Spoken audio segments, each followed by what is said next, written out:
Hey, good morning. So thank you for being here. So this is basically I'm calling this Real Beans and Realty Scenes.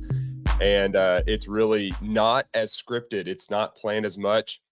Really, it's just kind of a time for me to kind of go through some real estate news. I can do this every morning. So I thought, you know what? I'm going to start sharing some of these things. There's some insights that goes on in some of these news articles. So I was like, you know what? I'm going to make this really simple for people just to come in, talk about some news, kind of keep you guys on point. It's what I do every single morning. But the key is, though, if you're going to be here, you need to grab a cup of Joe. All right. You got to, if you don't like coffee, grab tea. That's fine. Maybe I'll let juice slide. But to be honest, I'm a coffee fan. So encourage you to try coffee. Even if you got to doctor it up, that's perfectly fine.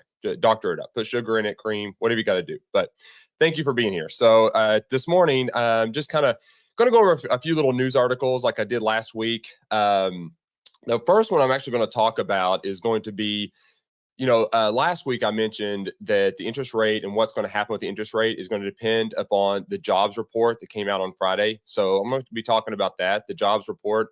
And then I'm going to go into like mortgage rates. They spike closer to 7% now. So we're going to be talking about that. I'm going to talk about the housing market and the forecast for 2023. We'll get into that just a little bit as well. But I do thank you guys for being here. Just FYI, guys, if you guys are watching on our private Facebook group, that's awesome. Thank you all. The only thing about it is it doesn't tell me who you are. So I don't know who you guys are that are watching. It just says this Facebook user, which is perfectly fine. Just if I don't call you out by name, that's why. If you want me to see your name, you can watch it on YouTube and I can see your name on there. Perfectly fine though. If you want to watch it on there, no big deal. Just wanted to let you guys know that. But anyway, if this is, this is really laid back, but if at any point you guys have any questions for me or comments you want to share about these news articles or anything in general, if there's any real estate related questions you want to ask, feel free to do so. Just put it in the comments and I'll get to those. But this is really just laid back. So this is unstructured and full of mistakes and all that kind of stuff, which is perfectly fine, which is what I like about doing this. But I wanted to do this first. I wanted to actually start with some good old real estate memes. I'm a sucker for memes. Sometimes I get a good crack out of them. And, to be honest, first thing Monday morning, why not, right? Let's start off laughing. So let's see here. We got this one. All right. If you're a Big Bang Theory fan, this will get you.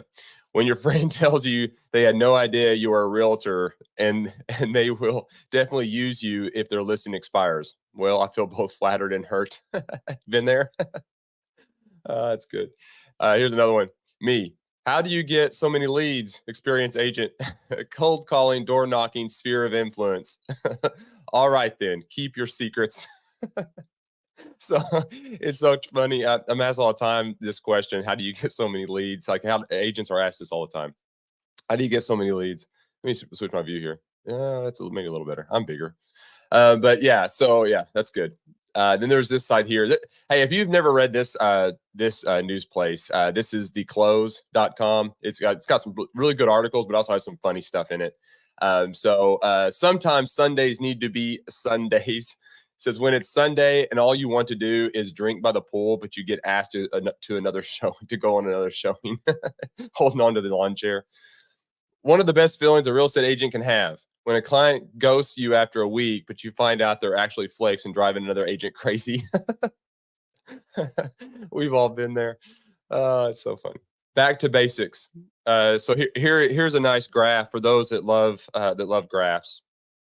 Obviously we're talking about the market here. So when the market's down and slow, what do we advise everyone to do? It says just call people and ask for their business. It's simplified, right? Your cash flow is not as good, so you're not spending as much money. So what are you doing? You're calling people up and you're asking for business. I thought that was great. And then as it peaks up, it says, no, realtors need to have a chat box, IDX website, AI CRM, PPC ads, Google My Business scripts, coaching, and professional logo. So these are all good things. Don't get me wrong; those are all good. But to be honest, it's not the lifeblood of our industry. So this is pretty good. And then when the market tanks back down, what happens? Oh, just call people and ask for their business. It goes right back full circle. I love it. For some reason, I don't believe you. Listen, agent, we've been getting a lot of action recently and are expecting multiples. The logbox has cobwebs all on it. Don't lie to your sellers. Tell them the truth. They're hiring you as a professional. Give them the true answer. Come on. All right. It's complicated. Me trying to explain what I think interest rates will be in 6 months. Yeah. So if you're out there and you're a real estate agent and you're asked this question all the time, what's the interest rates going to do this week? Yeah. That's like playing like the roulette wheel. Like there's no way of knowing. Now we can analyze some data and we'll get into that a little bit today, but let's be honest. Like it's trying to predict what number it's going to land on the roulette wheel. It's hard to hit. It's hard to hit that. Oh, I see. A couple more here. I really should just put it on vibrate. Me waiting for my phone to stop ringing when annoying clients call so I can text them back instead. Oh, come on. You guys are guilty. You guys are guilty. You get a phone call and you don't answer it. You wait and say, make a comment back on the text. Yep. The award-winning agent, the award. We've all been there when you're on vacation, but your client wants you to write an offer that won't get accepted. Yep. There you go. Hey, if you want to make a lot of money, it seems like you're on vacation, right? Anyone agree? It's like every time we go on vacation, we have more work to do than we did if we stayed. All right, I got to do just a couple more here, and I'll get into the actual news. Headshots are never good enough. Realtors trying to get a headshot like about 30 photos later, you finally get the one you like. You're the expert. Seller, you're the expert. I trust you. Also, your seller. Look where else for information. So much for the career writing listing descriptions. Chat GPT, real estate marketers. Yeah, actually, you know what? I would say AI has hurt the writing industry quite a bit. So, well, there you go. There's some real estate memes for you. It's pretty funny stuff. Pretty funny stuff. Well, happy Monday morning. I thought that would be kind of fun to kind of start off with that. So today I'm going to do just a few articles here on the news that I kind of read this morning. I thought, this will be good. I'll share on these things. Then at the end, I'm actually going to talk about mastering conflict resolution, kind of give you guys some ideas and steps as agents. I think we find ourselves being managers of people and emotions and those relationships more than we actually do trying to list and sell property. Sometimes it can be much more difficult to do that. So I thought today I'll end with some of those type of things. So mastering conflict, because it is kind of a skill and knowing how to handle those things. Not saying I have it all figured out, but I am going to kind of provide just some things that my approach to certain situations and kind of how I do that. So hang tight. We'll get to that. All right. So let's see. Let's begin with this. A good old today quote. Let's do that. What we do for ourselves dies with us. What we do for others and the world is and remains immortal. Albert Pine. So what we do for ourselves dies with us. What we do for others in the world is and remains immortal. I can't say that enough. That's getting into legacy, right? That's what kind of legacy are you leaving behind? If all we're doing is our jobs and work just for ourselves and our own glory and our own recognition, the reality is we're the only ones that are going to gain from that, and it dies with us. It goes where we are. But if we can impact more and more people's lives and we operate with that understanding, and we're going to lead by serving, we're going to serve those, then we're going to have a good legacy behind, and that's something to kind of keep in mind. All right, let's jump into the first news article here. So this is the whoops, there we go. This is the jobs report. This is from Yahoo Finance, yahoo.com finance department. I read a few other articles, but I thought, hey, you know what? This is probably the easiest one to see. I'll tell you what, let me give you guys this in the description here. Well, I'll give it to you in the comments. You guys can check this out later. But I will say, oh, that's a really long link. Sorry. So it is going to be in the description as well. So you'll be able to have that access. If you go to YouTube, our channel, you'll be able to see the links to this this article. And hey, watch the video that they did. They had a pretty cool little announcement there. So kind of watch that and get familiar. But this is the report that I was kind of waiting to see, because this is what determines interest rates sometimes is job and growth and shrinking of how many jobs are available and lack of jobs and unemployment rates and all those type of things. So this came out on Friday. So this is when they all met and they talked about the job market and what they were seeing, and that determines a lot of times what the Fed does as far as the interest rates are concerned. So just to kind of touch on a few things, in July, the U.S. economy, it did grow. It made about 187,000 new jobs. So basically, this means 187,000 people got new jobs. So the percentage of people who don't have jobs, which is the unemployment rate, it went down to 3.5%, but it's only just a marginal decrease, right? You got 3.6 to 3.5. But here's what that basically means. That just means there's now still more jobs. So there's still money coming into the market. So the Fed responded with a slight interest rate increase. Again, they're trying to still cool that inflation. So so that's kind of the goal here, and that's what they're watching, that job health and versus the real estate market and the inflation of things, those type of stuff. So we are, the job growth though is kind of slowing. It's not picking up and it's not ramping up anything crazy. It is starting to slow down a little bit. So as a matter of fact, the number of new jobs made in July was the lowest new jobs since December of 2020. So this shows that the economy isn't making as many new jobs as before. So keep that in mind. So over the last year, on average, 312,000 new jobs were created each month. That's how many jobs were made in a year. So that's a whole year perspective. So July jobs report reflects cooling labor market. So total non-farm payroll thousands, unemployment rate. You can kind of see what's going on there. So wages are going up. Wages are how much money workers get paid. So that's just if you need to know the definition of wages, that's what they are. Last month, wages did go up. They went up more than experts expected. They went up about 0.4% compared to the month before, and 4.4% compared to a year ago. So, this means workers have more more power in the job market. There's more cash still entering the market. So again, inflation is still a concern. So when the Feds are looking at these numbers and they're seeing the wages going up, job growth is still kind of happening, they know that's more money going into the market. That's going to keep driving prices up. So that's what we're seeing. So their government are watching these numbers, and they're going to make sure that the economy is doing well based on what they see. So the government they might raise or lower, interest rates to help control this economy. So there you go. So here's some of the information about what economists are kind of saying. Let's see here, probably right in this area here. Some experts think that since fewer jobs were made, the government might not raise interest rates as much. So we're still seeing some jobs being created, but it's a much lower amount than they've seen traditionally over the past few months and the past couple of years. So if they're going to raise the rates, it's going to be marginal at best. So we'll see how this works. But again, if the numbers tilt one way or the other, that'll determine where we go with the interest rates.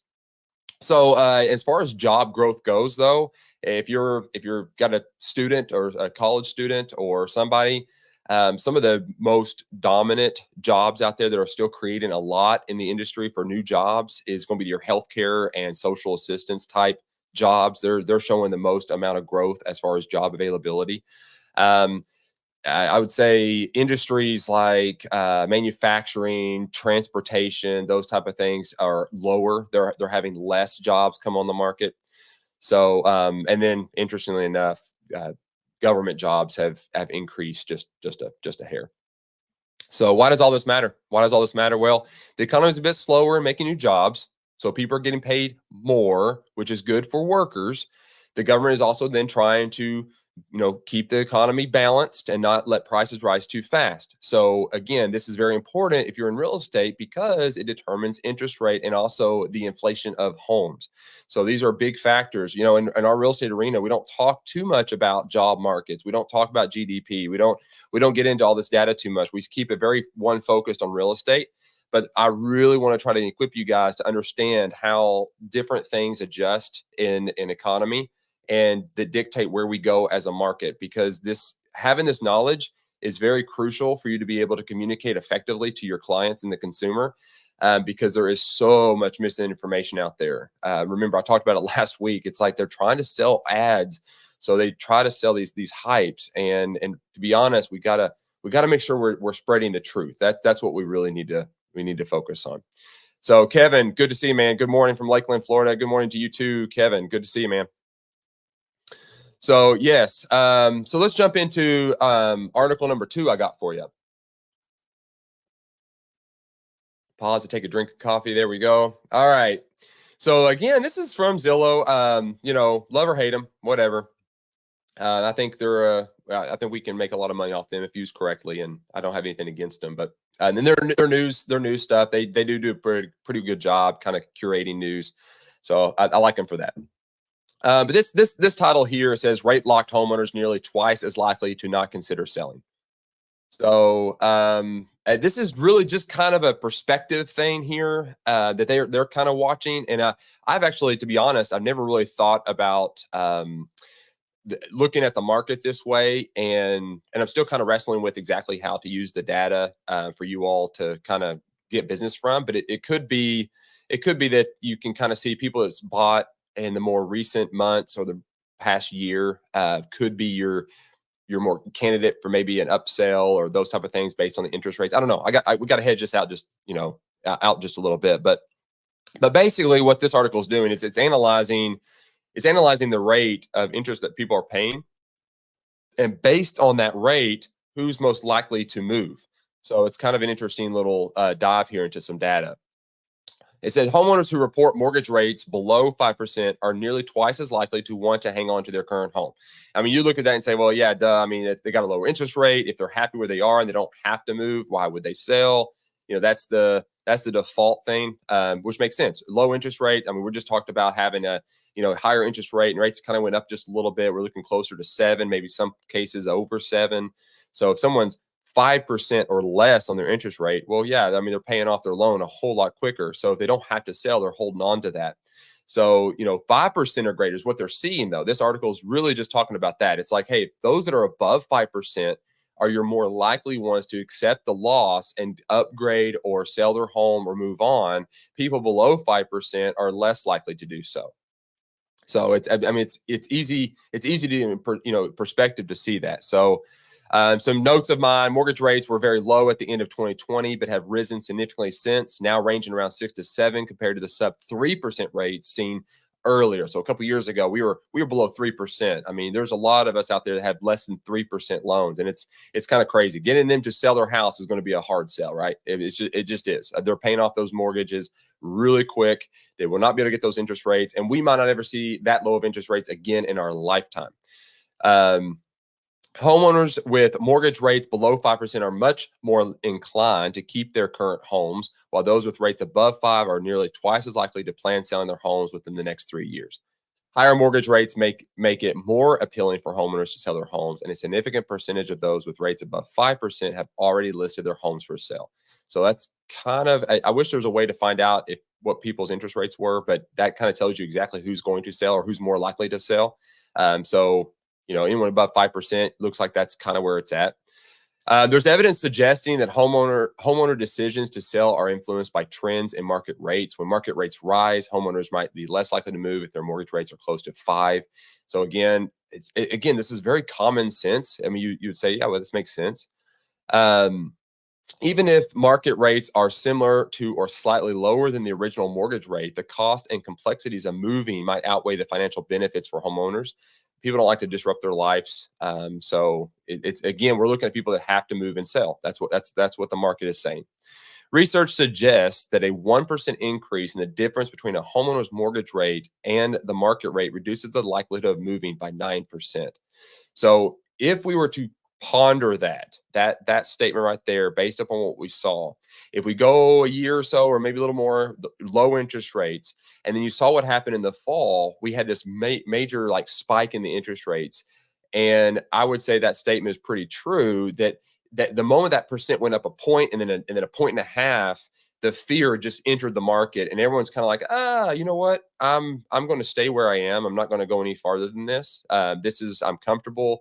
I'm going to hold. I'm just going to hold.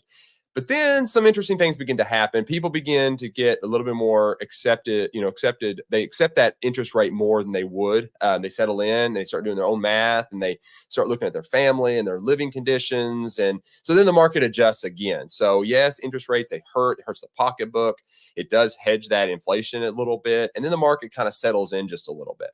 So these are all, just the way the economy works, guys.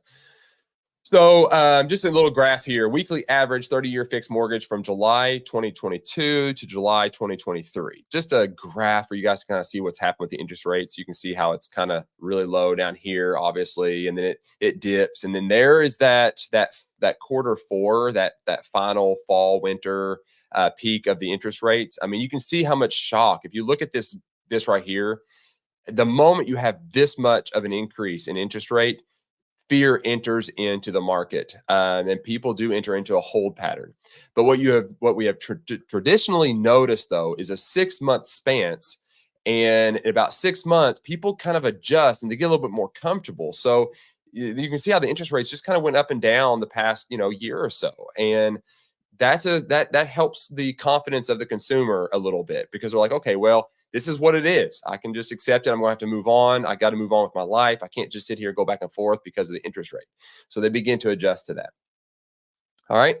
So while the locked mortgage effect might not affect first-time home buyers directly, it impacts the overall housing supply, affecting the real estate market's dynamics. This does affect our ability to list and sell and all those type of things. So, all right. So I got one more article for you, and then we're going to talk about just mastering conflict resolutions as real estate agents. All right, so this one here is just an infographic. Keeping Current Matters is the link, is the website. Again, in the YouTube description and probably in some of the Facebook descriptions, you'll have links to these articles if you want to go back and look at those. I'm also I'm going to post inside of the description for you all some quick little blurps,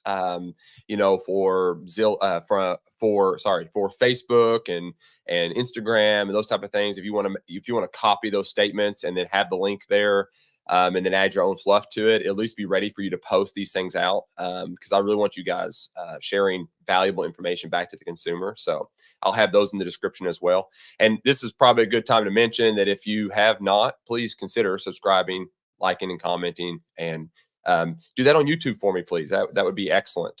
Please consider doing that if you're getting anything of value. Not asking that if you're not seeing anything of value. So consider that. All right. So this is the housing market forecast for the rest of 2023. It's just an infographic. But basically it's this: what will happen in the housing market for the rest of 2023? Here's what the experts think. So this is an opinion piece, but it's based off of what economists are saying and different organizations. So I thought it'd be kind of cool to kind of see what they're kind of saying about our market and where we're going. Home prices will vary by local market. The good news is prices are already appreciating again in many areas, and the average of the expert forecast shows positive price growth. Hey, look, I will say this. I will say we are still seeing probably around a 9 to 12% increase in prices still.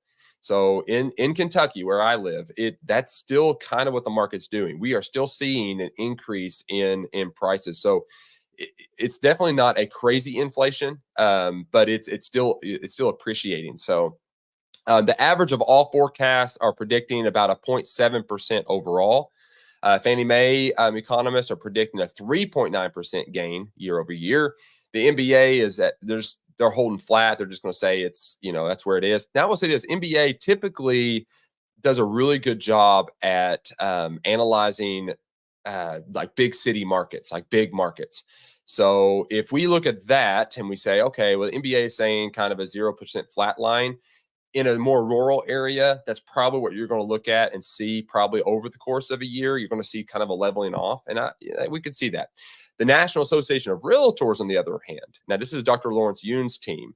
They're predicting about a 0.4% drop, and then Realtor.com is 0.6%. So here's the thing about NAR and Realtor.com. They have access to some really good data. They have, they get all of our reports when we make posts on the MLSs and we report back to NAR. They have some really good data to work with. They do make that open to a lot of other economists, but still, Dr. Lawrence Yoon is working from the raw data. So we'll see what happens. Now that's nationwide, so that's a factor. Now when it comes to mortgage rates, where mortgage rates go for the rest of the year will depend on inflation. Based on historical trends, rates are likely to ease as inflation continues to cool. So here's the projections. We got the third quarter of 2023 here, and we got the fourth quarter of 2023. So Fannie Mae 6.8, then 6.6. MBA is 6.6 and 5.9. So I don't think they saw when this came out, job report had not been posted yet for July. So I don't know, at 5.9, we'll see. NAR 6.5, 6.3, and then average of all three 6.63, 6.27. This is why I say reading across tabs, like when it comes to news. This is again why I love this infographic and why Keeping Current Matters is really kind of a cool website. Is they've got multiple sources here, and then they gave you the average. That's great. That's an excellent way to do that. Absolutely not going to be accurate 100%, but it's going to get you close in the ballpark because you're taking in the whole and the data that all these economists are using. And I like it when I find infographics like this that pull from multiple sources to give me some an answer, because technically that's what we should be doing. We should be reading multiple articles about a particular topic to get a better understanding. So this is on an infographic, makes it super easy to explain. Home sales, while low inventory continues to be a challenge in the housing market, experts project 5 million homes will still sell this year. That pace should pick up if rates come down. So again, keep that in mind. If rates come down, you should start seeing more. But here we are. It's hovering about the same. So even though the market is kind of doing weird stuff, and we do feel like there's an inventory issue, and there is, because again, more money's in the market. The job growth is healthy, so people are still wanting to buy. So there's not as much inventory. So days on market is still really low. So those are all factors. So, all right, there you go. Excellent. Switch back. There we go. All right, guys, there you go. So hopefully those articles will help you guys stay a little bit more relevant to those that you're communicating with and talking with and helping and serving. And because again, I really desire for you guys to be the people that hold the truth, that spread the truth, that can talk intelligently about the market, what is going on, how certain things affect the economy, what causes those things to go up and down. Because if you can really grasp this, if you can grasp the details about how all of this stuff works, it's going to put you in the position of a true professional, and people are going to come to you for those answers. They'll less likely go to the media. They will take your advice, and that way you can then help guide them in the best direction they can, which is one of our duties as realtors, to guide our consumer, right? It's to instruct them correctly with ethics and morals and truth. And so we got to be knowledgeable, but we will not stay knowledgeable if we don't stay in it and understand it. So really, really, really try to learn everything you can about this. Stephanie, thank you. Yep, I appreciate that. Glad to have you here. Hopefully you got a cup of coffee. That's good. Anna, hey, got my cup of coffee and we are here. Awesome. Good to see you, Anna. So excellent, guys. So let's go into like a little bit of a training moment, if you will. So bear with me. I always like to, impart something at a value back, even though we went through some news, and hopefully that does help you. But I want to end. It's the beginning of the week. It's Monday morning, and you guys are going to be faced with all kinds of challenges as this week gets started. We talked about the market. We see what's going on. We also got to understand that there are a lot of emotions inside of our industry, just a lot. We are helping people navigate some of the most complex decisions of their lives with the most amount of money on the line. There is a lot going on here. And also keep this in mind. We always talk about the consumer, okay? And yes, that's a good thing. But here's the thing too, is as real estate agents, we are dealing with other real estate agents that are also highly stressed. Okay. There's a lot of stress in the market. When the market begins to shift, cash flow becomes more difficult. So agents themselves are also operating with a lot of emotion and a lot of stress. So when it comes to managing conflict and resolution and how to kind of manage that and all the emotions, we need to keep in mind that we are all people. We're all going to make mistakes. We're all going to have our shortcomings, and we're all going to enter in with certain emotions. Now, as real estate agents, the burden is on us to operate within a certain framework of professionalism. It doesn't mean we can't be human, but it does mean that we have to be professional in certain circumstances. And being able to manage conflict and then bring resolution, even if it's with another realtor or a broker or a consumer or whoever it may be, a coworker, administrator, whatever it may be, we have to operate with a whole lot of grace, understanding, and really focus on what the true issues are to get to the resolution about what's really going to help this thing get together so we can move forward. So I challenge you all this week that as things are thrown at you and you want to get emotional and you want to go after it, and you want to attack, I caution you to kind of take a step back and put yourself in their shoes. And we'll get into this. I'm kind of jumping ahead a little bit on my notes, but that's fine. I want you guys to just be observant of the other people and what they might be going through. Try to put yourself in their shoes and understand their position, because it's going to help you be a much better person and a much better agent too. Okay, so real estate agents can manage conflicts by practicing effective communication, active listening, and maintaining professionalism. When navigating disagreements, miscommunications, or misunderstandings with clients or cooperating agents, keep that in mind. There's a bunch of people, lenders as well, and appraisers and inspectors, and we are all doing this together. We are all trying to get to the end of the closing table. No one is the enemy. Everybody is wanting the same thing. So keep that in mind. All right, so here are some things just to kind of keep in mind as we go through conflict and we need to get to the resolution. Number one is this: stay calm and be professional. Approach every single conflict with a calm demeanor, maintaining professionalism at all times. So remember this: emotional reactions that you have, it escalates the situation.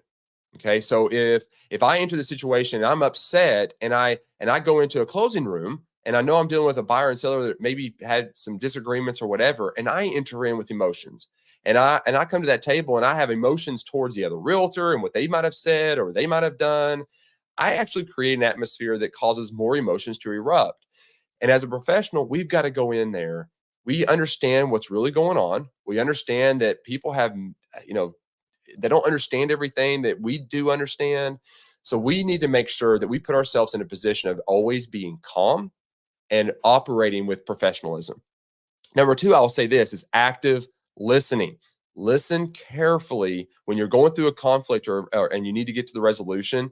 The key is to listen to all parties that are involved, understand their perspectives, and before responding, because if you don't understand where they're coming from and you immediately want to start telling them how they need to be or what their response needs to be, that's when it just escalates the situation. You're no longer calm and you don't really fully understand their position. So remember, listen to what they're saying. Try to understand what the pain points are. All right. So that brings me on to the next one, open communication. Address the issue promptly and openly. Encourage open dialogue to uncover the root cause of the conflict and find a resolution. So open communication. So, and I will say this goes back to the very beginning when you're first meeting with a client and you want to start talking about communication.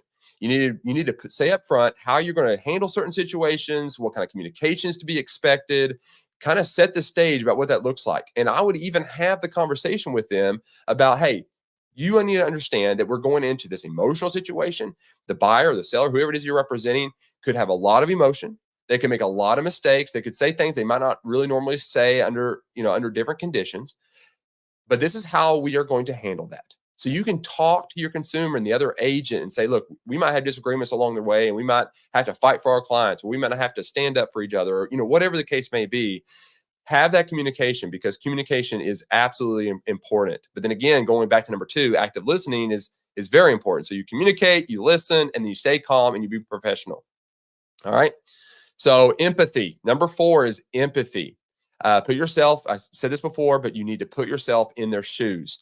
Try to understand their viewpoint. I mean, look, it might be like, oh, they're crazy and they're annoying. You can come back to the office and you can vent with another realtor, and we're gonna be able to get it off our chest and feel better. But we don't want to take that back to the client. So we need to try to understand and have empathy for them. So just remember, demonstrating empathy can foster better understanding and reduce all kinds of tension in that relationship. So show the empathy. All right. Number five, clarify expectations. Ensure that all parties have a clear understanding of the terms, expectations, and details involved. Here's just a point. Misunderstandings often raise out of the unclear communication styles of the parties involved. Okay. So when you're getting it, when tensions get heightened, typically, especially when it's dealing with a buyer or seller, it's that they don't fully understand every detail about it. And we have probably not done a very good job at communicating the details to them, or on the other side of the aisle, right? So we have to understand that communication part is crucial. All right. Number six is, and this is a big one because this is kind of missed a lot when it comes to conflict resolution. It's missed a lot. You want to focus on solutions. Focus on the solution instead of dwelling just on this problem, and they're focused and they're tunnel visioned onto this problem. Well, you need to work together with them to kind of find practical solutions that benefit all parties to get to the end. So, let them vent, let them say whatever they need to say, get it off their chest. And then you can say things like, look, I understand. Yes, it is a very stressful time. I'm sorry you have to go through this. And my job here is to work to help you find a solution to this problem. But we have to do it within the confines of the contract or what we have to do here. And that just opens the door up. Say, yep, I validate your feelings. I understand you're stressed. But at this point, let's yes, you're right. Let's now figure out a way to get and resolve the problem. Let's figure out how to do that. All right. I will say this too. Number seven is document disagreements and agreements. So if there's a disagreement going on, I would encourage you to take some time and write that out as an agent. Write out the disagreement and what's going on. A couple of reasons. One, it's going to help you kind of have a little more clarity about maybe what is really the true issue and the root of this problem. But it's also going to give you a record to kind of reflect back upon and learn something from. So document this. And then once you get to a resolution and all parties have agreed, I would say write that down too. Whenever a resolution is reached, document the agreed upon terms.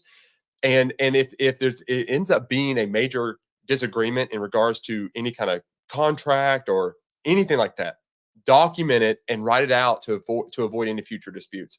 Number 8. Now I'm going to use this word, and I'm not saying you need to go get an attorney, that kind of stuff. But mediation is, and I'm not saying you have to go the whole that whole crazy route. But mediation is the point where both parties, you're just not able to get to an agreement, and it's just unresolved. And it doesn't seem like you're going to get there. This is when it gets just really to another level. So what I would encourage you to do in that situation, that's when you bring in another party, a neutral third party, or a mediator to help facilitate discussion to find common ground. That's where mediation comes in. So if it's your broker or anybody, if you get to the point where it's just not working, you need to get together with a third party that has nothing else to gain or lose, and that can step back and see all situations and bring resolution. All right. Number 9 is this, and this is one that I think a lot of people struggle with. I've struggled with this one. Is setting boundaries. Setting boundaries for yourself, for the clients, what's to be expected, those type of things. So what I would say is establish clear boundaries and professional behavior expectations for all parties involved. This will absolutely prevent a lot of conflicts from arising. And that goes back to just being able to communicate with them what is to be expected of them and what they are to expect from you. Okay. So inside of that conversation, you need to be able to say, look, I work these hours. I'm not available these days. I'm not, you have got to communicate with your client, because if you do not communicate and you don't set those boundaries up front, then they're overriding everything that you think you want to do, but you didn't let them know. You didn't let them know that's what you desired. So you didn't set any boundaries. So yeah, they're going to overstep those boundaries. So definitely set that up. Okay. And finally, number 10 is learn and adapt. Learn and adapt. Use conflicts as opportunities for growth. Adversity always brings growth. As long as you don't sit there and just dwell on the adversity, right? It's a constant battle to just be faced with all these difficulties and see the stress of dealing with people and all these type of things, that we forget the most important lesson we could ever learn from difficulty is that we're going to grow and be better agents and people from those adversities and those conflicts. As long as we're documenting and listening and observant and seeing what's going on, and just remember that learning and adapting. So you need to reflect back on the situation. If you got yourself emotional and you let yourself have an outburst and you didn't handle it correctly, you need to go back and look at that and then adapt the way you approach. You need to approach this with a better way. So, and then I'll end with this. Remember, conflict is a natural part of any business, and successful managing it can strengthen relationships and enhance your reputation as a skilled and professional real estate agent. Conflict's going to happen. Certain people aren't going to like you. Certain agents are going to despise you. Even if you did your best and you put your best foot forward, you're still going to have people out there that are not your friend. You could work your tail off trying to please people, but the reality is you're still going to offend them at some point, even if it's unintentionally. But if you are focused on becoming better at these type of things, and you're honest with others when you make a mistake, and you're transparent with them when you make mistakes, it's showing your true professionalism, and it leads to a very strong referral business, and it just makes you an overall much better person. So awesome, guys. I hope you have enjoyed some of these conversations. If you guys have something to share, drop it in the comments. I'm in no hurry. Let's see what we got here. The sip is real. Thank you. There you go. I love it. Not sure who that is, but good morning to you as well. Rhonda, thank you. Great advice. Finding solutions is 80% of our job, it seems. Yeah, Rhonda, you're 100% right. Yeah, finding solution is 80%. A home, and I've said this many times, when people try to compare us to salespeople, right? Yeah, we sell real estate, right? We do. We're salespeople in the most basic term. We're salespeople. But what Rhonda's saying here is really, when you get down to it and you find out who really are good agents, it's the ones that know how to find solutions. And it really is 80% of our job. When I put a home if you put a home on the market, there's a buyer for it. They walk through the house, they fall in love with the house. We can do everything. We can say all the right words and people will still not buy a certain house. When they find the house they want, they'll buy it. So do we actually sell the house? No, we make the house available. But when our jobs really kick in is at 80% of trying to find solutions to all of their problems from the contract to close, and then at the closing table, and then afterwards. That's where it's at. Anna says, you can be the juiciest peach in the tree, and there will always be someone who doesn't like peaches. Yes, that's right. Yeah, that's good. That's so good. Excellent. Awesome. So, guys, that's awesome. I'm glad you guys came and hung out with me this morning. Let me know if you enjoy this kind of format. It's way more casual. I will be having the live show again, and bringing on some guests and stuff as we get ramped up here. But right now, I'm just kind of enjoying just come hang out, go over some news, kind of let you guys join me on the more personal aspect of my life where I wake up in the morning, drink my coffee, research some news, that kind of stuff. So I do appreciate you guys taking some time out of your morning to come and join me on this and drink some coffee. I appreciate that. So I do thank you all. Jessica, yes, great. You're welcome. Thank you, Jessica, for tuning in. Appreciate you very much. Steve, thank you, sir. Appreciate that. All right, guys. Well, that's all I got for you today, and we'll be doing this again. You guys have a wonderful week. If I can ever be of assistance, shoot me some comments, email me, whatever. I'd love to reach out to you guys. I'll end with saying this quote one more time. What we do for ourselves dies with us. What we do for others and the world is and remains immortal. Immortal. Albert Pine. Yinshals. Hey, Sarah. Good to see you. Glad you're here. I love the coffee emoji. There you go. I like it. Lisa, thank you very much. Guys, have an amazing week. We'll see you next time.